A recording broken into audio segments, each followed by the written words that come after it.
සුබ දවසක්. මේක මම කියන්නේ අලුතින් භාවනා කරන අය හා භාවනා කරගෙන යන අයට. සමහරුන්ට ප්‍රශ්න තියෙනවා අපිට ධානය වැඩෙන්නේ නැහැනේ. ධානය කියලා જાතියක් තියෙනවා. ඒවා අපිට වැඩෙන්නේ නැහැ.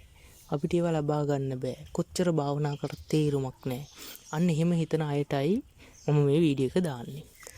මං හිතනවා මේක සම්පූර්ණයෙන්ම අහන කෙනෙක්ට තමයි මං කියන දේ හරිම අර්ථය ලැබෙන්නේ. ඒ නිසා අහනවා නම් සම්පූර්ණයෙන්ම අහන්න, නැත්තම් ස්කිප් කරලා යන්න. නැත්තම් මං කියන දේ වැරදියට තමයි ඔයා වටහා ගන්න. ඒ නිසා මුලින්ම මේක මතක් කරන්න එපා.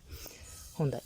දැන් ඔයා භාවනාවක් කරගෙන යනවා නම් ඔයා මුලින්ම ඉගෙන ගන්න ඕන දේ තමයි භාවනා කරන්න පටන් ගන්න කෙනෙක් නම් එක භාවනාවක් මුලින් තෝරගන්න ඕන. 2-3 කරන්න හොඳ නැහැ. එකක් තෝරගෙන ඒක දිගටම කරන්න ඕන. ඊට පස්සේ තමයි වෙන එකකට මාරු වෙනව නම් මාරු වෙන්න ඕන. එහෙම තමයි භාවනා කරනව කෙනෙක් භාවනා කරන්න හොඳම විදිය. ඉතින් භාවනාව ගැන කියනවා නම් දැන් ධානය ලබා ගන්න භාවනා කරන අයට ධානය ලබා ගන්න බැරි ප්‍රශ්න එනවා. ඒ ප්‍රශ්න වලට හේතු විදිහට මම කරුණු කිහිපයක් ඉදිරිපත් කරන්නම්. දැන් මෙහෙම හිතන්න. සාමාන්‍යයෙන් ධානගත වෙන්න නම් කෙනෙකු තේරුම් ගත යුතු ධර්ම කරුණු කිහිපයක් තියෙනවා. මුලින් තමාගේ චරිත ලක්ෂණය මොන වගේද කියලා දැනගන්න ඕන. දැන් කොතන හෝ ගුරුවරයෙක් කවුරු හෝ ගුරුවරයෙක් කිසිම පදනමක් නැතුව වාට කියනවා නම් ආනාපානසති භාවනාව කරන්න ධානය ලබන්න පුළුවන්. මෛත්‍රී භාවනාව කරන්න ධානය ලබන්න පුළුවන්. එහෙම කියලා කවුරු හරි කියනවා නම් කිසිම පදනමක් නැතුව නිකන් මෝන දිහා බලලා මෙන්න මේක තමයි ගැලපෙන්නේ කියලා නිකන් ගුරුවරයෙක් කියනවා නම් නෝමල් වැඩසටහනක් කරගෙන යන ගුරුවරයෙක් එහෙම කියනවා නම් ඒක වැරදි දෙයක්.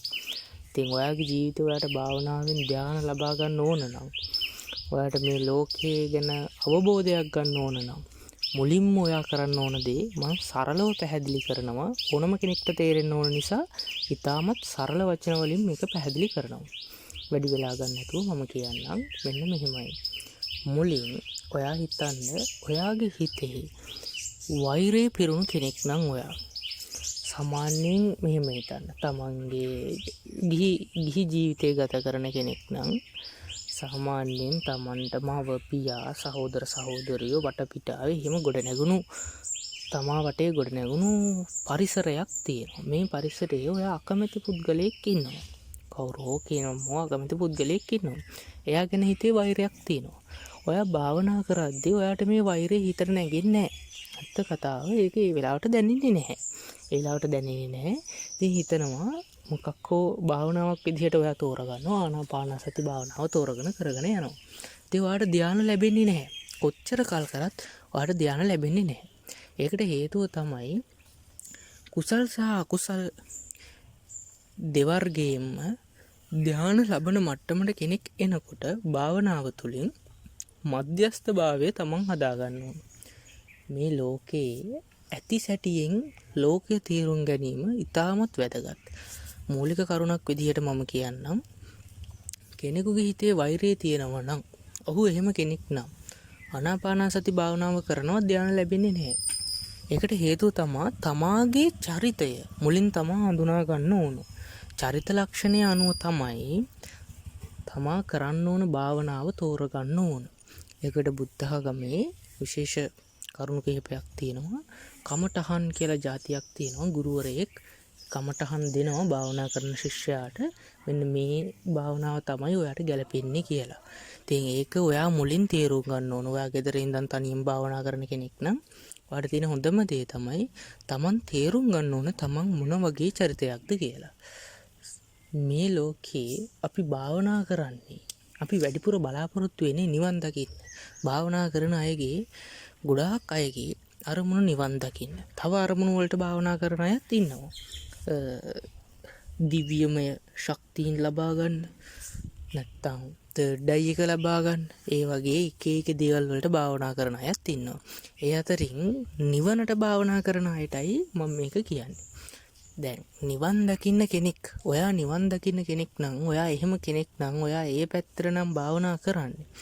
ඔයා තෝරගන්න භාවනාව ඔයා බලන්න ඕන ඔයාගේ චරිත ලක්ෂණයත් එක්ක ඔයා මොන වගේ කෙනෙක්ද කියලා. මුලින් තමා කවුද කියලා අඳුරා ගන්න ඕනේ. ඒක තමයි ප්‍රධාන දේ. දැන් ඔයා හිතන්න ඔයා සාමාන්‍ය කේන්ති යන රාගයෙන් පිරුණු චරිතයක් කියලා. ඉතින් ඔයාට ගැළපෙන භාවනාව ඔයා තෝරගන්න ඕනේ. එහෙම නැතුව ඔයා ඒ සිතුවිලි භාවනා කරන මොහොතට එන්නේ නැහැ කියලා භාවනා කරා කියලා ධානය ලබා ගන්න බෑ, අමාරුයි.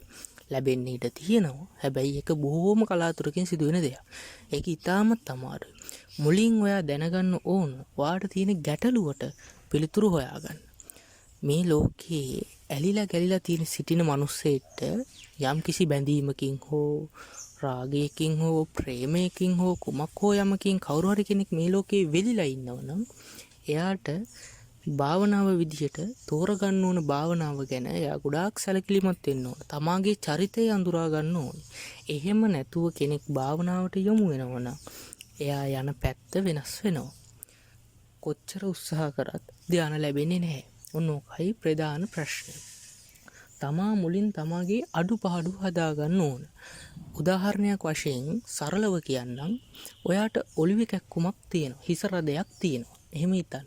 ඔයාට හිස රදයක් තියෙනවා නම් ඔයා ડોක්ටර් කෙනෙක් ගාවට ගිහිල්ලා ඔයාට වකුගඩු අමාරුවට දෙන බෙහෙත් පෙත්තක් දෙන්න කියලා බෙහෙත් ටිකක් අරන් ඇවිල්ලා බොනවා. ඔළුවේ කැක්කුම අඩු වෙයිද? සනීප වෙයිද?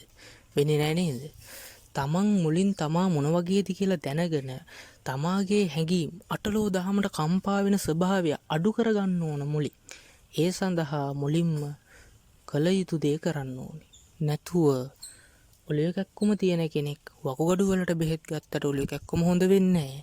ඒ වගේම තමයි වකුගඩු අමාරුව තියෙන කෙනෙක් හිස රදයකට බෙහෙත් ගත්තා කියලා වකුගඩු අමාරුව සනීප වෙන්නේ නැහැ. ඒ වගේ තමයි භාවනාවත් තමාගේ චරිත ලක්ෂණය තෝරාගෙන නිවැරදි භාවනාව තෝරගන්න ඕන. එතකොට ලේසියෙන් පහසුවෙන් ධානය ලබන්න පුළුවන්. ඉතින් භාවනා කරන කෙනෙක් නම් ඔයාට වැදගත්ම තොරතුරක් ඔයා භාවනා කරන්න කලින් මුලින් ඔයා කවුද කියලා අධ්‍යයනය කරලා භාවනාව තෝරගන්න. මම මේක කියන්නේ අලුතින් භාවනා කරන අය සහ භාවනා කරගෙන යනවා මාස 2-3ක් යනවා. තාම කිසිම ධානය අත්දැකීමක් නැහැ. මට මේක කරාට කිසි තේරුමක් නැහැ කියලා හිතන අයට උදව්වක් වශයෙන් තමයි මේක කියන්නේ. සියලු දෙනාටම සුබ දවසක්. භාවනා කරන්න පෙර තමා කවුද කියා යම් තාක් හෝ අවබෝධයකින් පසුවනවා නම් භාවනාව ඉතාම වේගෙන් තමන්ට වැඩි දියුණු කරගන්න පුළුවන්. ස්තුතියි මේ වීඩියෝ එක සම්පූර්ණයෙන් ඇහුවනම්. සියලු දෙනාටම නිවන් අවබෝධය ලැබේවා කියලා ප්‍රාර්ථනා කරනවා. ස්තුතියි.